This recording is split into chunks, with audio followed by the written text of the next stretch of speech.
UCC আহিব, BJP আহিছে, মছজিদ মন্দিৰৰ মাত আহিবই আহিব, বিজেপি আহিছে, 2 বিয়া 3 বিয়া 4 বিয়া লৈ ভিতৰত কথা আহিবই আহিব, কোনে কি খাব নাখাব এইটো আহিবই আহিব, উচ্ছেদৰ কথা আহিব. All this was expected. That is not for anything is not new for me, at least for me. আমাৰ জমিয়তুল মাই, মই জমিয়তৰ সভাপতি, আৰ আমাৰ জমিয়তে UCCৰ সদায় বিৰুদ্ধে কৰি আছে, অল ইণ্ডিয়া লেভেলে কৰিছে, মুছলিম পাৰ্চনেলাই কৰিছে, গোটেই যিমান ভাৰতৰ মুছলিম সংগঠন আছে চবেই UCCৰ বিৰুদ্ধে কৰিছে. আৰু এইটোৰ কাৰণে আমি 2জন থাকিলে 200জন থাকিলে এই বিৰোধিতা আমি কৰি যাম. એટલે মোৰ এটা এইটো আমি কৰিম.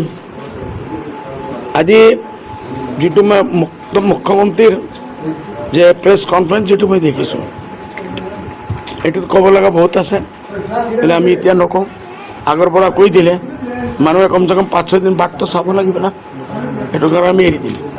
মই মুখ্যমন্ত্ৰীৰ পৰা এটা প্ৰশ্ন কৰি আছোঁ, তেখেতে এটা কথা স্পষ্ট কৰিছে যে ধৰ্মীয় কোনো মামলাত খ্ৰীষ্টানিজমক ইছলামৰ নাম লৈছে, হিন্দুইজম, এইটোৰ আমাৰ কোনো UCCত কোনো হস্তক্ষেপ নাথাকিব.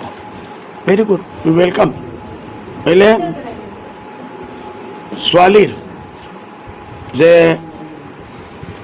মা দেউতা মৰাৰ পিছত পইচা পায়, সেইটো ল'ৰাৰ লগত ইকুৱেল থাকিব চৰকাৰী হিচাপে, ভেৰি গুড.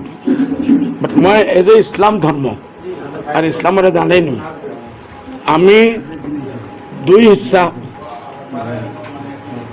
ল'ৰাক দিওঁ, 1 হিস্সা 50% ছোৱালীক দিওঁ. What is the logic behind?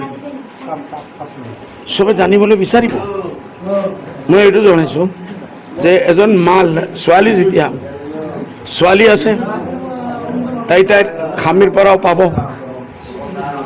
মা হৈছে তাইৰ ল'ৰা ছোৱালী আছে সিসকলৰ পইচা পাব, ৱাইফ হৈছে তাইৰো পইচা পাব, ভাই বহিন হৈছে পইচা পাব. মতলব that lady will get from every corner of the life, she will get any benefits. But a man, he is born to only donate to his sister, to his wife, to his mother, to his sisters, to his ancestors. মতলব এটা ল'ৰা জন্ম লৈছে, পাপ কৰিছে, সি চবক পইচা দিব লাগিব. আৰ ইসলামে যেটো কৈছে মতলব হল এজন ছোৱালী, she will get benefit, financial benefit because she is a mother. A sister, she will get benefit from her brothers because she is a sister of somebody, she is wife of somebody, she is mother of somebody, she is nani of somebody, she is dadi of somebody. In every each and corner she will get benefit. What will be the role of government in this matter?